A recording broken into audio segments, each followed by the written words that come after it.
우리 안에 있는 주님의 능력으로 요한복음 13장 14절 내가 주와 또는 선생이 되어 너희 발을 씻었으니 너희도 서로 발을 씻어주는 것이 옳으니라.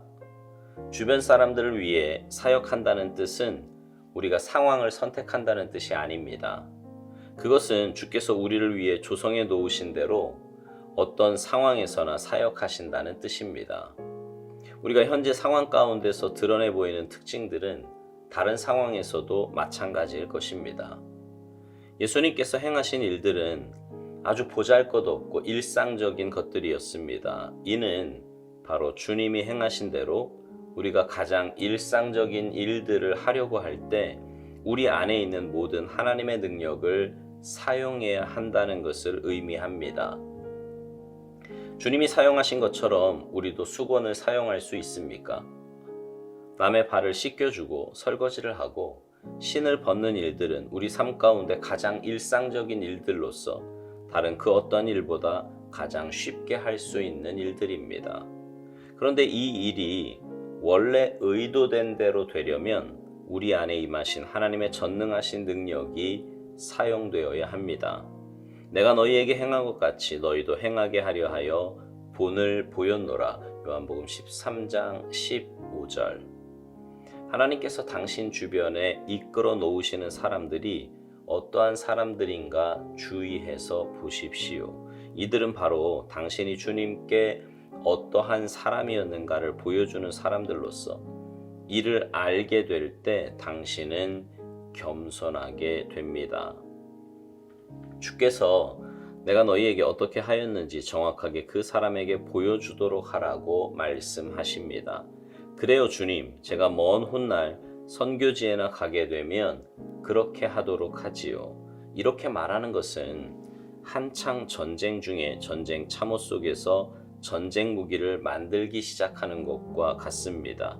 이렇게 되면 당신은 무기를 만드는 중에 죽게 될 것입니다. 우리는 하나님과 심리를 더 가야만 합니다. 그러나 우리 중 어떤 사람들은 하나님께서 가라고 하신 그 길에서는 앞이 전혀 보이지 않는다는 이유로 처음 100m 정도 가서는 신나게 놀기 시작합니다. 나는 큰 위기에 올 때까지 이렇게 쉬며 기다리겠습니다. 그러나 만일 조금씩 꾸준히 준비하지 않으면 위기를 당할 때 아무것도 할 수 없게 될 것입니다.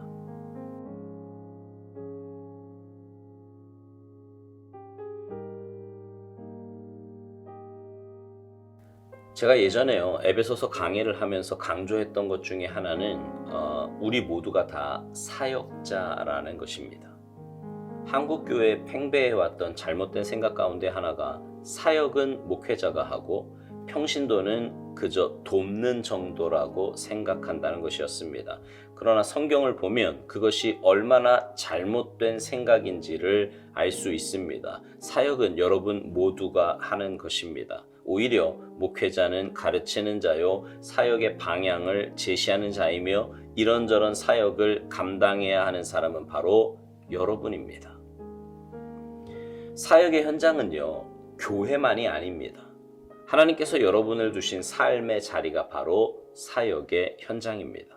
그곳에서 하나님의 뜻에 맞게 하나님의 자녀답게 맡겨주신 사역을 잘 감당해야 하는 것이 여러분의 삶의 목적이요 하나님께서 여러분을 그 자리에 두신 이유입니다. 오스왈드 목사님은 오늘 묵상을 시작하면서 주변 사람들을 위해 사역한다는 뜻은 우리가 상황을 선택한다는 뜻이 아니라고 말합니다. 그것은 주께서 우리를 위해 조성해 놓으시는 대로 어떤 상황에서나 사역하신다는 뜻이라고요.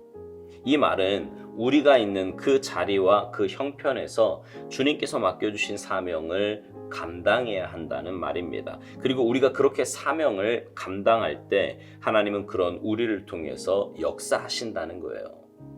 그러면서 오스왈드 목사님은 예수님이 이 땅에 계실 때 하셨던 사역에 대해서 설명을 합니다. 그것은 인간적인 눈으로 볼 때 아주 보잘것없고 일상적인 것들이었다고요. 그리고 그 말은 우리가 하는 아주 보잘것없고 보잘것없어 보이고 또 일상적인 일들이 바로 우리가 감당해야 할 사역이라는 말입니다. 그렇습니다.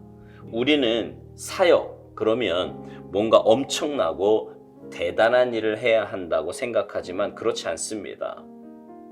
내가 속해 있는 공동체에서 내가 하는 모든 일이 다 사역이에요.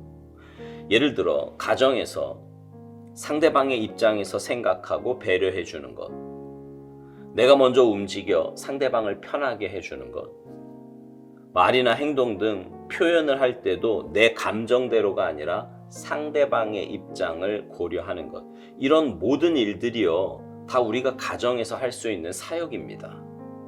오살도 목사님은 우리가 주님이 행하시는 대로 가장 일상적인 일들을 하려고 할 때 우리 안에 있는 모든 하나님의 능력을 사용해야 한다는 것을 의미한다고 말합니다. 그러니까 일상적인 일들을 하는 것도요, 사명자로, 사역자로 잘 감당하려면 하나님의 능력과 도우심이 있어야 한다는 말입니다. 왜냐하면 죄성을 가진 우리는요, 좀 전에 제가 예로 든 가정에서 해야 하는 일 같은 것들도 감정대로 하기가 쉽기 때문입니다. 기분 좋으면 잘해주고, 기분 나쁘면 쳐다보지도 않고, 컨디션 좋으면 해주고, 안 좋으면 나 몰라라 하고, 속상하면 막말하고, 속 편하면 좋게 말하고, 이게 우리가 가진 본래 모습이기 때문에 하나님의 능력과 도우심이 있어야 늘 동일한 모습으로 살아갈 수 있다는 말입니다. 이런 이야기를 들으면 어떤 분 그런 생각 하실지 모르겠어요. 아니, 사람이 감정의 동물인데 어떻게 그렇게 한결같은 모습으로 살아가냐고요. 맞습니다. 사람은 감정의 동물입니다. 그리고 그 감정이라는 것이 죄성에 물들어 있어요. 그래서 한결같이 산다는 것은 결코 쉬운 일은 아닙니다. 그러나 여러분, 한번 이렇게 생각해 보세요. 여러분의 담임 목사가 늘 한결같지 않고 감정선에 따라서 여러분을 대한다고 한번 생각해 보십시오. 어느 날은 간이라도 빼줄 것처럼 그렇게 잘해주다가 어느 날은 인사도 안 하고 쳐다도 안 봅니다. 만약 제가 그런다면 여러분 교회 나오고 싶으시겠어요? 나온다고 해도 아마 엄청난 상처와 다친 감정으로 나오게 될 것입니다. 목회자인 저는 절대로 그렇게 살아서는 안 됩니다. 늘 동일한 모습으로 여러분을 대해야 되고요. 또 실제 저는 그렇게 하려고 노력을 합니다. 기도도 얼마나 많이 하는지 몰라요. 그런 마음과 감정을 달라고요. 여러분도 그래야 합니다. 여러분도. 여러분이 속한 가정에서, 여러분이 속한 셀에서, 선교회에서, 그리고 직장에서 여러분은 그런 사람이 되어야 합니다. 왜냐하면 여러분은 사역자요, 사명자이기 때문입니다. 오살도 목사님은 가장 일상적인 일과 가장 쉽게 하는 일들이 원래 의도된 대로 되려면 우리 안에 임하신 하나님의 전능하신 능력이 사용되어야 한다고 말합니다. 내 힘으로 안 된다는 거지요. 안 돼요. 안 돼요. 특별히 감정선에서 우리는 무너지기가 너무 쉽습니다. 그래서 우리 안에 있는 주님의 능력이 필요합니다. 주님의 은혜와 도우심이 아니면 안 된다 이 말이에요.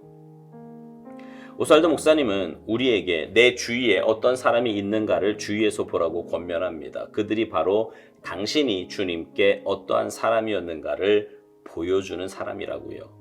그리고 이를 알게 될 때 당신은 겸손하게 된다는 것입니다. 하나님 앞에서 여러분이 어떤 모습으로 사는지 알기를 원하면 여러분 가까이 있는 사람을 보라는 거예요. 그러면 그 모습이 바로 하나님에게 보여지는 여러분의 모습이라고요. 어떻습니까?